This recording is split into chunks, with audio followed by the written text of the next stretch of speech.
Hey guys, it's Jake from State Fun, and we've got a problem. That there Cummins is not getting enough cooling. If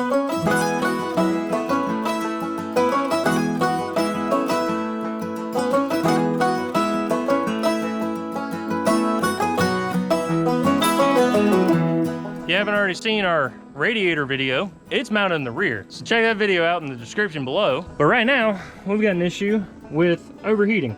As you can hear, we got a lot of bubbling coming from the overflow, and that means it's steaming from the radiator cap.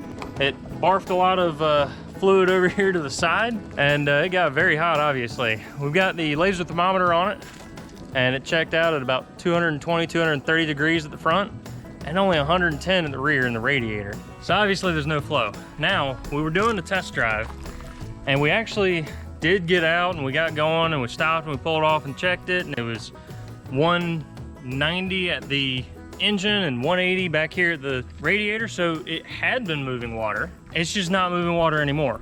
I think it's probably indicative of either a sticky thermostat that's sticking closed when it fluctuates, or more likely a failing water pump. So we're gonna replace both of those, make sure we get this issue licked. So we got a new water pump here.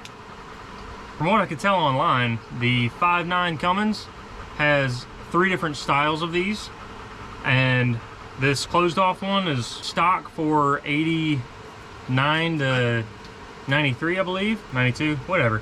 It's stock for the first gens, and it actually flows the most water, so that's definitely the one we want in here. The guy that I bought it from said he had changed the water pump already. I don't know if he used a non-OEM aftermarket one or the wrong style or anything like that, but I guess we'll find out here in a minute. Water pump also came with the O-ring needed for it, and then we've got a thermostat here, so we'll get that replaced as well. Still have enough leverage with this to take the belt off. Wasn't bad. Alright, I should probably drain the coolant now. So there's just water in here right now because I was still just testing. So I'm not too worried about letting it just fall and go wherever it needs to. If there was coolant in here, I'd do my best to catch as much as I could and take it to the correct facilities to recycle it, or whatever they do with coolant.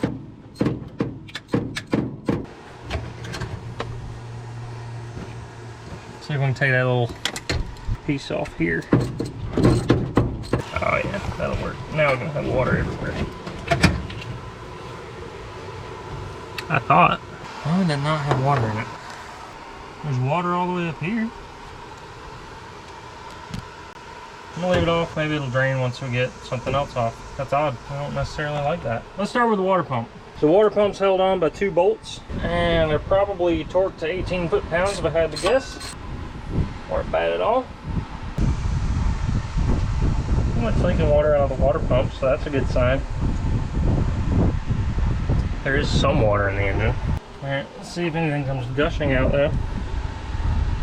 Oh, no water gushing out. So he did use a closed one, so that's a good sign. There's probably nothing wrong with this one.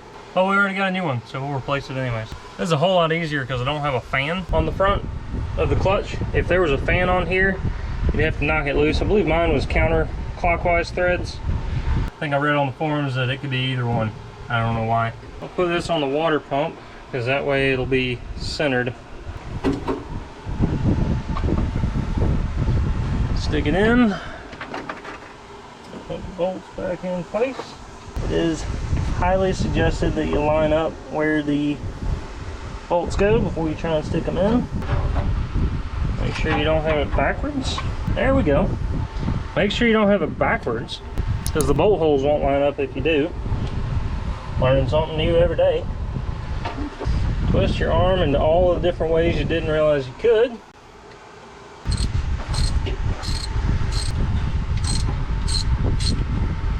Click, click for 18 foot-pounds. Click, click. All right, perfect. Totally torqued spec. Now let's get after the thermostat, I guess. We're gonna take this pipe off. I believe the thermostat is right down in this housing here, in between the connector there and the block. So we'll take the hose off. Then there's 3 bolts on this assembly here, and then the alternator should rotate with the bracket attached. I guess we'll disconnect the ground strap from the alternator because that'll be a limiting factor. And then that should rotate away and we can get the thermostat out. Since there doesn't seem to be any water in the engine, I'm fairly confident that our overheating issue was probably just an air bubble in the system. So we're gonna have to figure out a better way to make sure that we get all those air bubbles out, get the system burped better. Alternator's kind of in my way. I'm actually gonna take, I think I'm gonna take that bolt out. There we go. Then I can swing the alternator out of my way and access the bolts. Let's loosen the bottom alternator bracket. There's a 15mm nut on the back side of that bottom bracket bolt. So if yours spins around, get a wrench and hold the nut loose.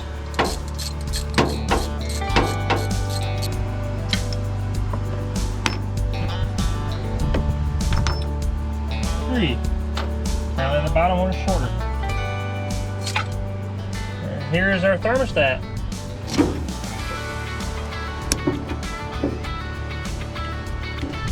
This should be fun.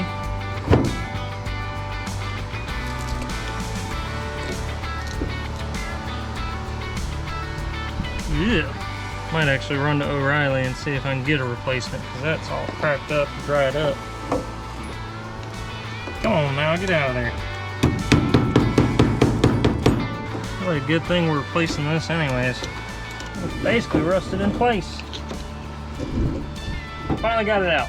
Well, it ended up working. Took the thermostat, it was down in there like that. Took a hammer, kind of knocked it over and shifted that out of the way. Then I got my screwdriver up underneath that lip. Used the water neck to pry against it and it popped right out in our face. Then took the screwdriver, kind of cleaned up a little bit on the inside lips there so that they're nice and clean-ish. And then took a flat file and try and make sure that we got a flat surface for it to seal against. Probably take the flat file and do the same thing on this little bracket piece here and on the inlet of the block there.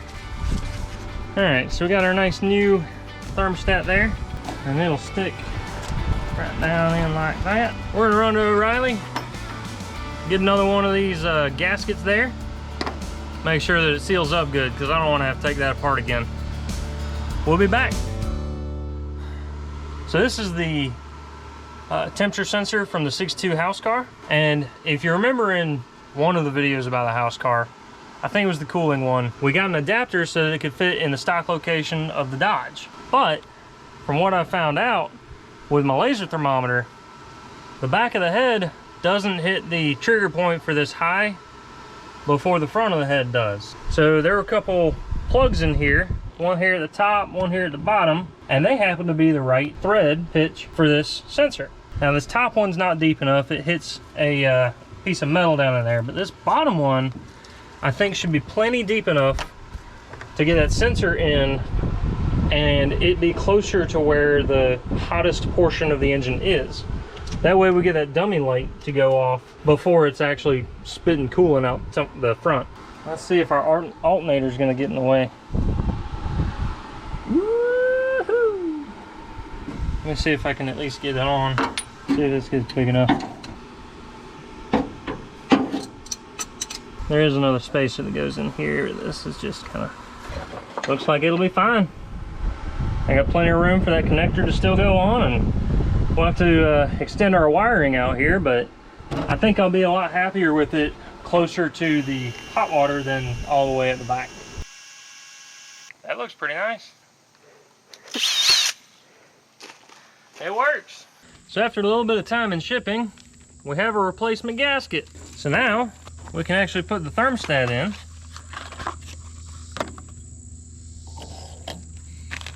Get our new gasket in and install this sucker back. Then we can go for a test drive.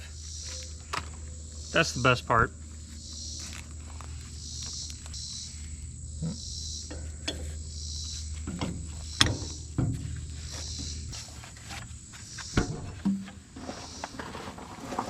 Now you just got to do your best to try and get all of these things to be happy together again.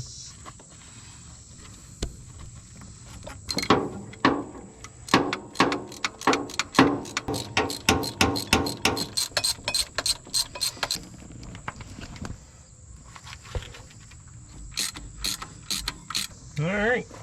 So now that that's on there, the only thing left we really have to do is make sure it's filled up with water. And I'm gonna go ahead and put the belt on. And then that plug where I thought about putting the temperature sensor, probably actually gonna pull that out. Make sure I fill up the block because that's on the inside of the thermostat. Make sure I fill up the block with water from there, plug it back up, and then fill up the rest of the cooling system here. That way I have the best chance of getting the air bubbles out of the engine and hopefully out of the rest of the system too. This belt can actually be quite tricky to attach because of the way it wraps around each of the pulleys and the tensioner especially. Well, that should do it, so we'll get her filled up with water now.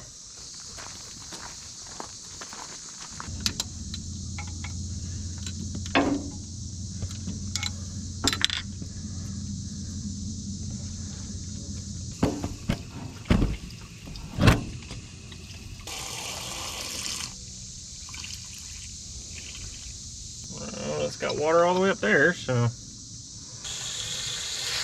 well, that's pretty good, I think. Let's fill up the overflow,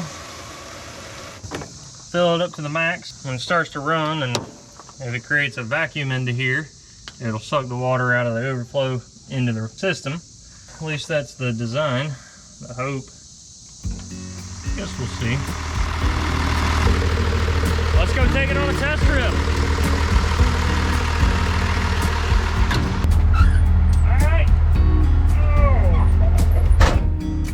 Go for a ride.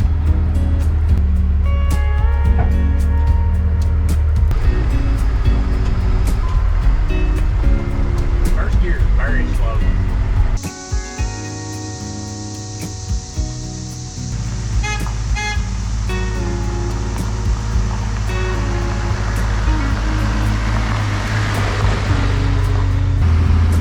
I need to get all these nuts and bolts out from underneath my feet.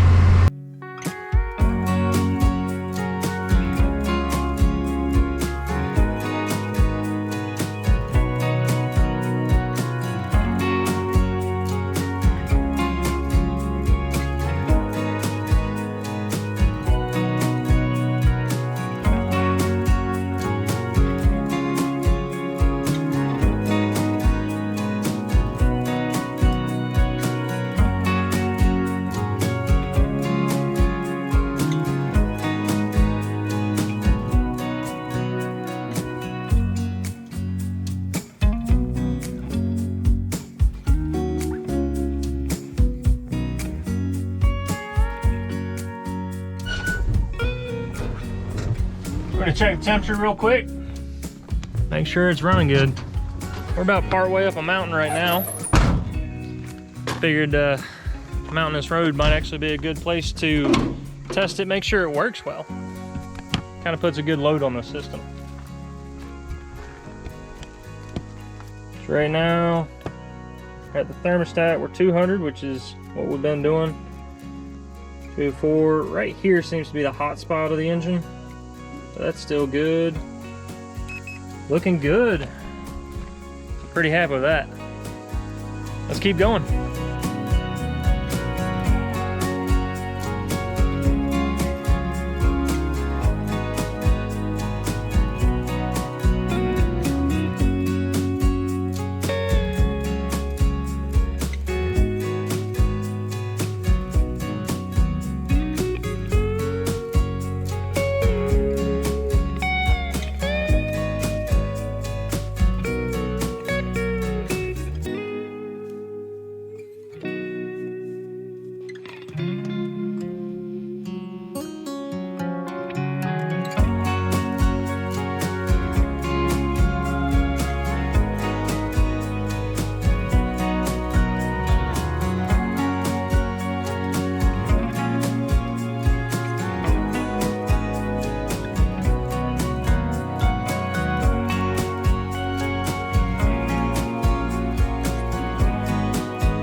Made it to our destination, so let's see what it is.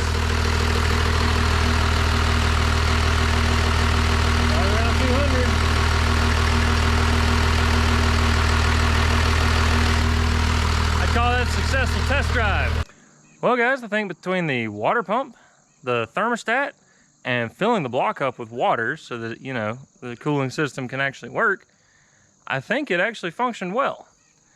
Took it on multiple test drives throughout the week and then finished it off with this drive you just saw, which was about 3 hours and went up a mountain a couple times. Every time we stopped to check the temperature, it was right around 200 degrees at the head, which is perfect because the thermostat is 195. So I'm very happy with the results and I'm excited to get out on the road and drive this thing a lot more. Thanks for watching. Y'all have a good one.